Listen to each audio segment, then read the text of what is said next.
ASUS says that this case has all the extra. So, is the ASUS ROG Hyperion GR701 more than just extra huge and extra heavy? Well, let's find out in today's review after I stretch. Man.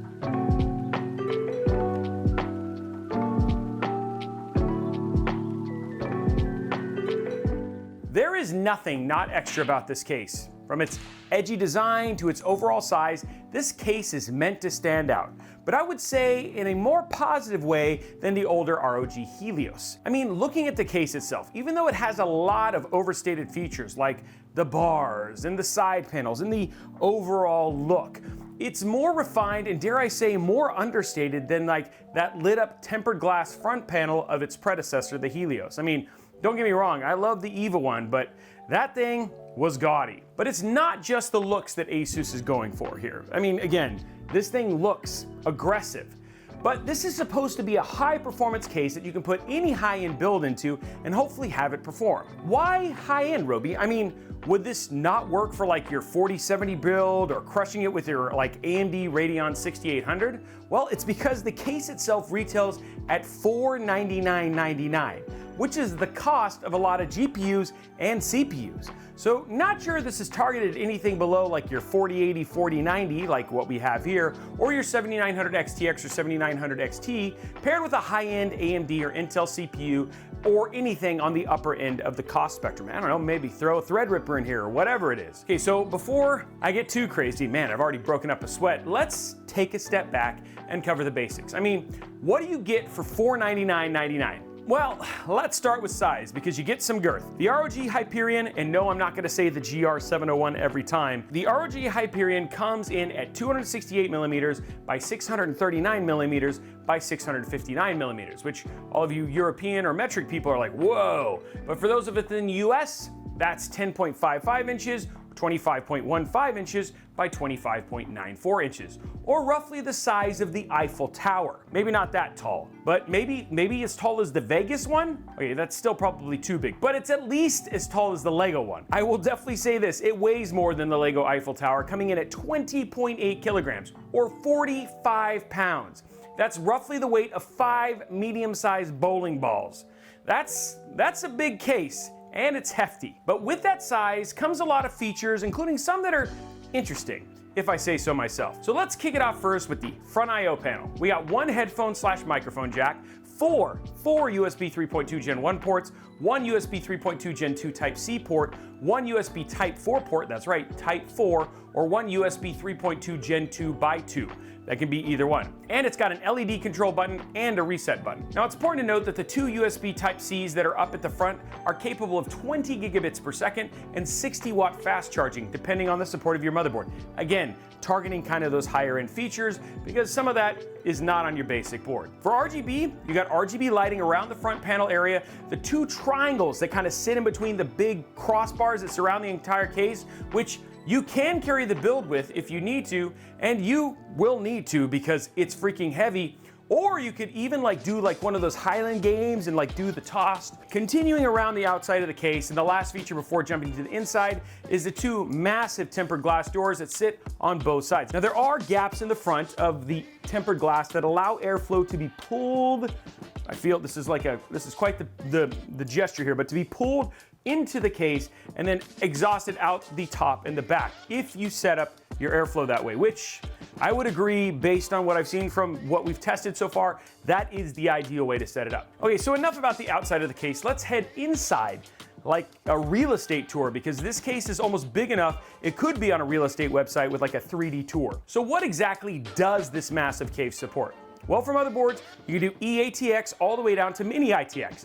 Though I gotta say, doing a build with like a mini ITX and a single slot card in a massive case like this is gonna look pretty funny. So let's talk cooling. The case already comes with 440mm fans pre-installed and pre-wired. Now I didn't have to work too hard to clean things up when I got the case, so it was pretty much well cable managed and it was easy to just kind of get started with my build.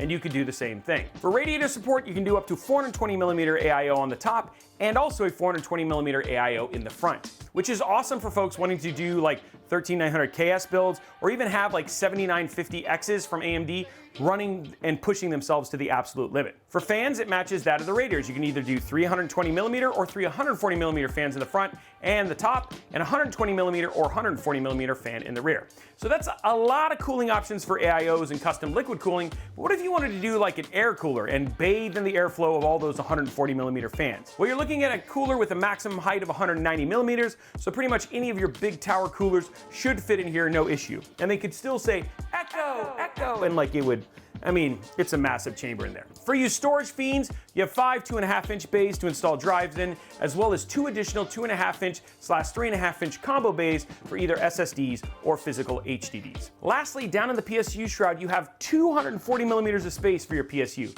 which is a lot of support for a pretty big PSU. For folks wanting to like overclock their CPUs or just have a big PSU.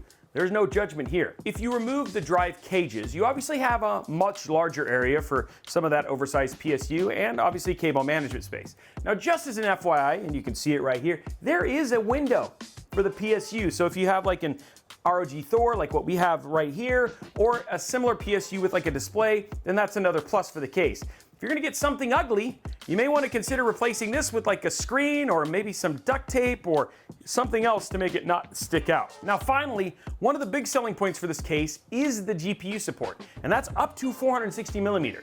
You can see here that the build we have, it has the Asus ROG Strix card, and it fits in here with zero issue. There is still plenty of room here. This also includes a GPU sag bracket in the back, which we actually have installed, that works for both vertical and horizontal mounted GPUs. You can remove the bracket if you want, but given the size of the cards you're probably going to be putting in here, something tells me that that bracket is definitely going to come in handy. And honestly, it's not too gaudy.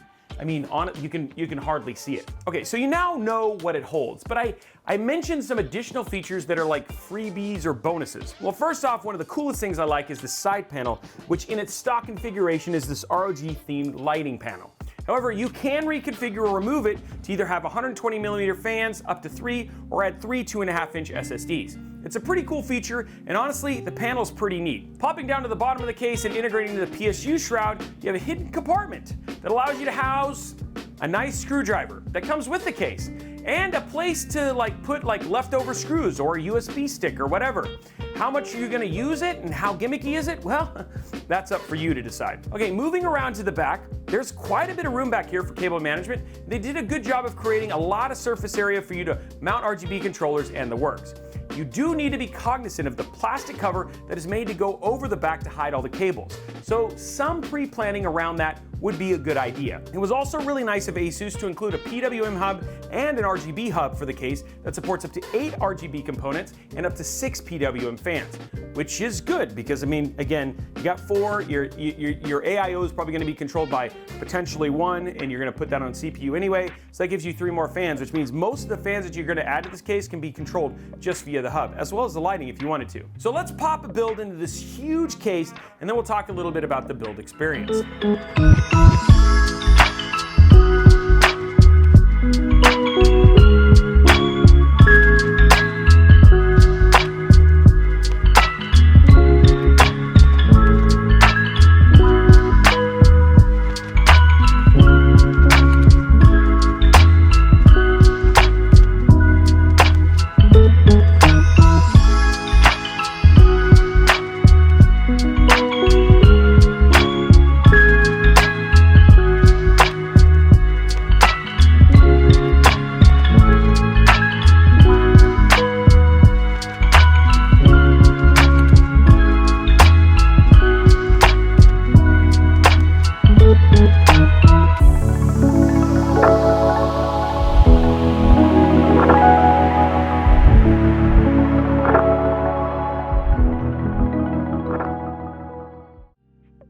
Build experience. Well, let me start off by saying the less you change the case, the more you keep it in the stock configuration, the better the build experience is going to be. I know that sounds like a big duh, but this case has a lot of quirks, and it pairs well with like that giant looking technical monolith type look that it's got, though. I'm not gonna lie, I have an empty slot for a big build downstairs, and I've been trying to decide between this and like my big old 7000D build, and I kind of want to put this one in there because of kind of how good it looks. This case is growing on me. Well, so when I talk about quirks, what do I mean? Well, it's things like the PSU shroud, which you have to remove, which also isn't all that straightforward. And keep in mind where the cables go throughout the entire build process, because you have to put them in certain places to make sure that they run, etc.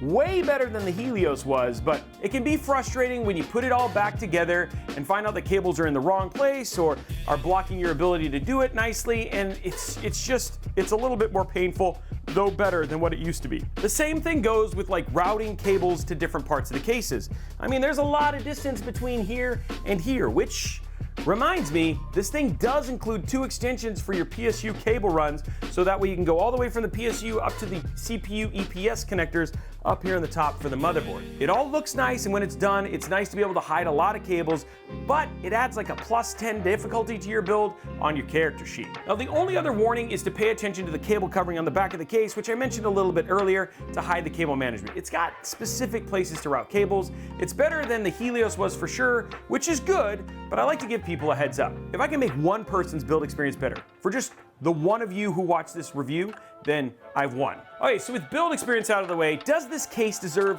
the extra that Asus called it for performance and airflow? Well, this is a 13900K with their brand new Ryu 3 AIO, which you can see the full review on right here, and the Strix 4080.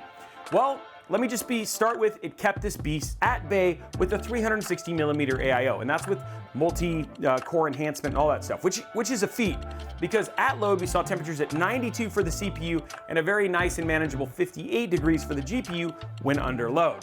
Now, to be clear, this is the worst case, and when you're gaming, you're totally going to expect temperatures to be in the 60s and low 70s for any foreseeable time. But 92 at max on load on a 360mm AIO is really good. Speaking of gaming, you can check out how this did in a smattering of different games right here. You're seeing it on screen.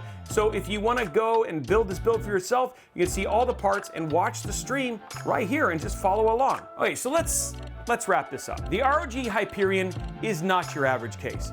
I mean, this case is targeted at people who are okay with spending close to $500 on, I mean, it is $500, but not quite, on something big, unique, and flashy to show for it. Now, when you look at this case from that perspective, then the form factor, the quality, and the materials, and the cost make a lot more sense for what you get. Not to mention that beyond just looking good and being highly engineered, the performance and versatility of the case is actually there to match. This case is for a very specific buyer, and if you're in the market for this case and you have had your eye on it, just be aware of some of the added difficulties that the engineering has caused. But beyond that, the case can and should be able to handle whatever you do inside of it, even if it's like a mini ITX 3050 build with a stock air cooler. Now, if you're balking at the price and asking yourself, why? Then this case isn't for you. And that's okay. There are plenty of cases that perform as well and still look great, but don't cost anywhere near this much money. By the way, who would like to see that all mini ITX build inside of this case? Just let me know, as well as what other builds you might want to see inside this case. Is this also a case you've had your eye on? And what do you think about the look and the aesthetics and the extras? I'd love to know all that down in the comments below. Now, while you're down there, make sure you slap that subscribe button with that like button and ring that notification bell so you get a notification each and every time we post a video like this right here on Robeytech. We got the NV7 coming up. We got so many other things coming up. So there are things you definitely don't want to miss. So if you have questions about this case, or you want to talk more about PC builds or any of your own builds, you should head over to our Discord server, discord.gg/Robeytech. It's a great place to meet tech and PC enthusiasts that love to chat about these very things. Oh, and you know what? You might make a friend. Also, you can follow us at Robeytech absolutely everywhere. Guys, I hope you enjoyed this message and you've enjoyed this video. I don't think I want to lift this thing, and I might just leave it here. But anyway, thanks for watching the video, and we look forward to seeing you on the next one.